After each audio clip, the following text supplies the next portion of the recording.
Mr. Trump, Army chaplain, who is also a Ranger, Joe Lawhorn, had a potentially career-ending reprimand for the crime of using Scripture while mentoring a suicide prevention class.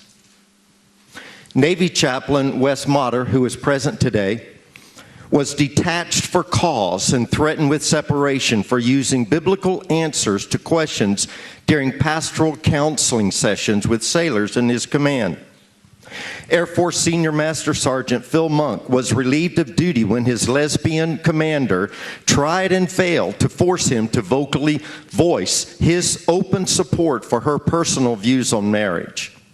Decorated veteran and retired Air Force Sergeant Oscar Rodriguez was forcefully removed from a friend's retirement ceremony because he intended to use the word God in that retirement ceremony. Marine Lance Corporal Monica Sterling was convicted at a court-martial for failing to remove Scripture from her personal workspace. Today, commanders are prohibited from having Bibles on their desk or using Scriptures while they're counseling troops. The Obama administration has deliberately set out to take the Christian religion out of the military. Mr. Trump, how will you and your administration combat these attacks on military religious freedom of expression? Well, thank you. It's a great question. And have we ever had a time like this? Seriously, has there ever been a thing like what's going on? The other day, just to add to your list, I was watching one of the news programs, and they had I think, high school football coach. You know, they're going into battle. He's here. Oh, is he here? Oh, stand up. Coach. Yeah. Wow. They really Coach went after Kennedy. you for saying a prayer before the... That is just... I didn't know you'd be here. Wow. The world is changing, isn't it? So you're not allowed to pray before a football game. I thought it was horrible. I thought it was horrible. So what did they do to you? What happened? Sorry to take away from your question, but it's sort of an extension of your question. What did they do? Yes, sir. They put me on suspension, and then at the end of the year, they gave me a really adverse write-up of how well I did my job. I didn't change anything for 8 years. Always prayed after every game, and they just really slammed me on it and said what a horrible person I was, and ended up just not renewing my contract, so ultimately firing me, sir. I think that is absolutely outrageous. I think it's outrageous. I think it's very, very sad and outrageous.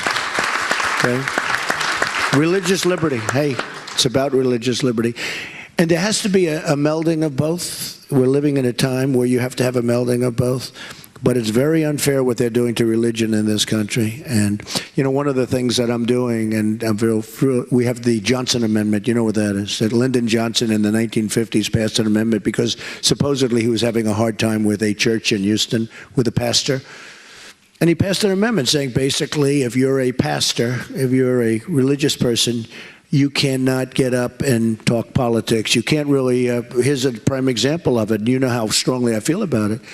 And I had 50 pastors, ministers, I had priests, I had a couple of rabbis in a big conference room in one of my buildings, and we're talking, and I could see they really liked me, but I could also see they couldn't endorse me. And I said, just out of curiosity, why? Well, we can't do it because we lose our tax-exempt status.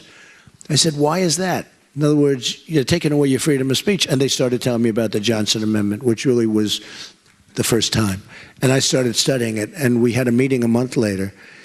And I said, we're going to get rid of the Johnson Amendment because they're stopping you and our great people from talking. And Tony and all the people, I mean, these are the people we have to hear from, and we want to hear from them. And you don't mind opposing views, but they're stopping you from speaking. And actually, your opposing views are able to speak because they don't have to worry about tax-exempt status and things. So I think it's very unfair. And one of the things I will do very early in my administration is to get rid of the Johnson Amendment so that our great pastors and ministers and rabbis and everybody, and priests and everybody can go and tell and can participate in the process. I actually looked at 50 people in the room. They're strong people, powerful people by personality. And I said, they're really holding your voice back. So you're these powerful people. Some were incredible speakers, just a natural gift for speaking. And I pointed down, way down on the street on Fifth Avenue. I said, so those people walking along the street have more power than you do. And I think that's very unfair. You should be able to speak. And I think that will go a long way to addressing the problem that you had. But you have lost a lot of it's amazing. The church and religion has lost tremendous power and positive power. This isn't negative power. This is positive power by the fact that they are essentially prohibited from speaking because of the tremendous problem they have. So one of the things I'm going to do, and I have tremendous support with the evangelicals and with the Christians and with everybody, is we're going to get rid of the Johnson Amendment. That is very, very unfair. Okay?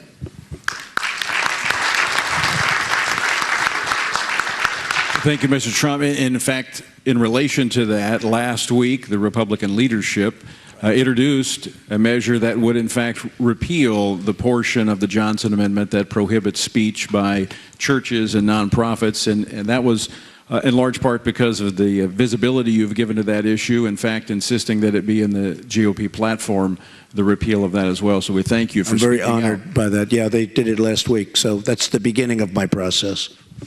Let me speak to another issue. That's on the assumption I win. If I don't win, you just wasted, because that's never happening, folks. So you've wasted a lot of time and energy and money.